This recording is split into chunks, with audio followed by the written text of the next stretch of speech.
What's up, tribe? How you guys doing? This is a quick drop. It's gonna be a few little things. I just got done looking at Iyanla. Somebody gonna correct me in the comments. Y'all always correct me about how I say this woman's name. No disrespect. For some reason, it just comes out Iyanla. But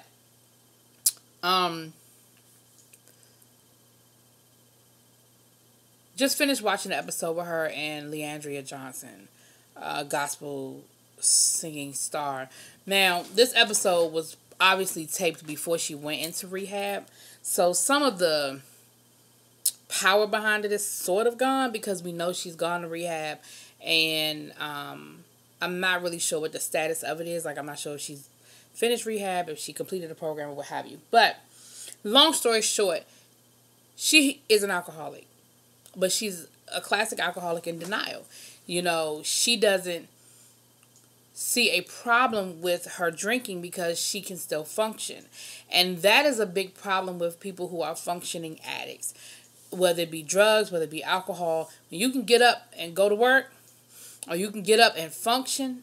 You know, people have this idea of alcoholics or drunks being these bums in the street that's, you know, staggering down the street and tripping over their own feet. And that's just not what it is.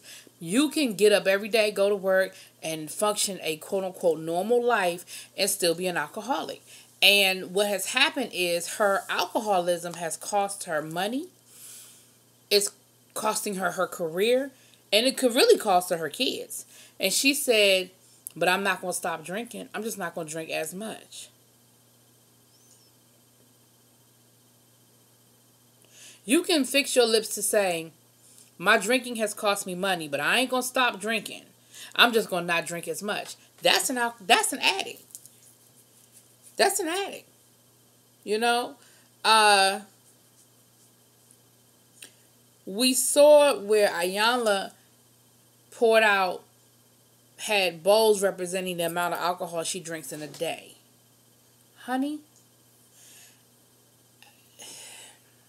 she starts drinking at like 11 o'clock in the morning. She drinks mimosas, and then mimosas turn into Long Island iced teas, and then the Long Island iced teas become more Long Island iced teas to the point where she's drinking all day long.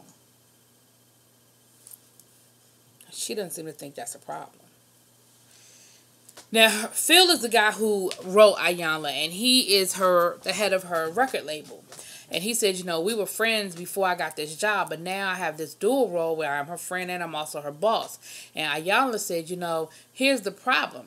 The problem is because you have that dual role, one has to suffer for you to do the other. And at first, I don't think he quite understood what she was saying, but she was like, look, there's a financial benefit to you and in your job to allow her to function knowing that she has a problem. The friend would say you need help, but the business exec, the record exec is saying we just need you to get on stage. We need you in the studio. We need you to do what you have to do to function. So I'm pretend like I don't know that you just had you a little mimosa in the lobby before you came through the studio, you know. And he admitted that. He said, you know, I admit that I've been guilty of that.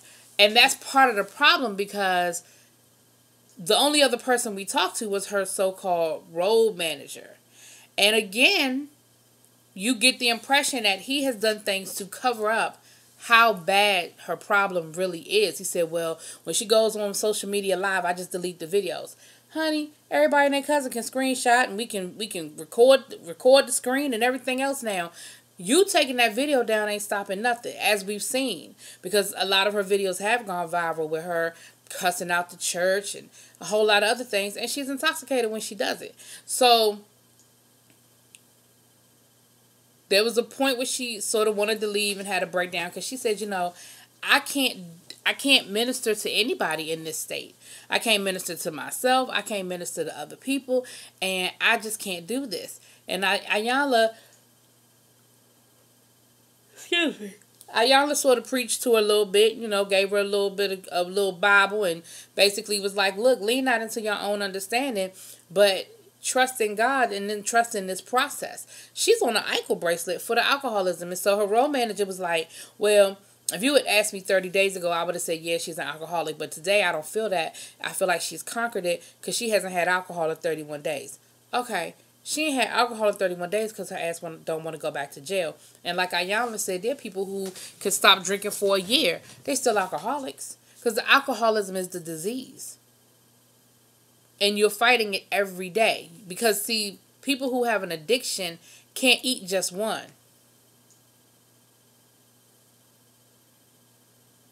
Can't eat just one. I said eat because I'm thinking about myself. You know, I have a sweet tooth. I like cake. Don't let me go somewhere where, you know, a birthday party or a baby shower or something and they just cut the cake up, put it on the table. I can't eat just one piece of cake. If it's good, I'm going to give me 2 pieces of cake. Hell, I might take 3, depending on how many people around.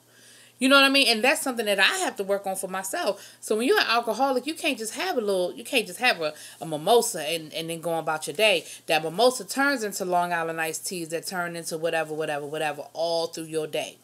When she leaves the house, her kids tell her, Mama, please don't drink.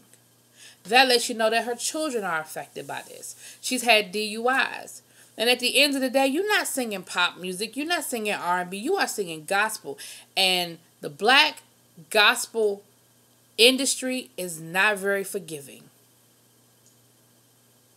And Iyanla said that a lot of these same people who were singing her praises have turned their backs on her. And I'm sure that some of that's relationships that she's probably damaged. But a lot of it also goes back to, that bad girl of gospel. Oh no. And I think her brother said that she sort of rebels because they grew up in the church and both of their parents were ministers and she knows what's expected, but she doesn't want that expectation on her. And so she relishes the role of the bad girl of gospel. And to a certain extent, it was working for her. But when her alcoholism got to the point where it was taking over and it was making her make these bad decisions as far as going on Instagram Live, you know, she lost money. She got kicked off of Essence Fest last year. All the gospel stage or what have you of Essence, all of those things have trickled down.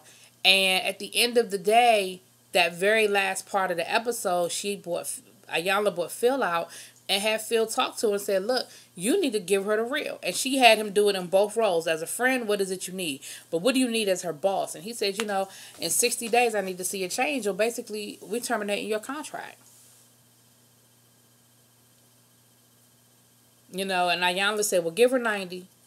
She said, because just to be real honest about it, she hasn't even started. She's not in any type of rehab program. She hasn't even accepted really how bad everything is. And at the end of the day, she's going to need, like, realistically, 60 days is not enough time. If we're going to do this and we're going to do it right, then we're going to be honest about what it is she can and can't do. So she needs at least 90 days to show you. It's not going to be perfect in 90 days, but to show you she's moving in that direction. And he agreed to that. And the other thing that they put up was her brother who died 2 years ago. He was hit by a car. And she's still grieving him. And a lot of these things, if you think about it, she's always been on the cusp, right? But if you think about these going on lives and DUIs and all this stuff, it has accelerated after her brother's death. And so she has to figure out how to grieve that without self-destructing. So that was part 1. There will be a part 2. So we're going to see how the part 2 goes down. But that's sort of really what I picked up from part 1. Y'all let me know what y'all think. Drop it in them comments, please.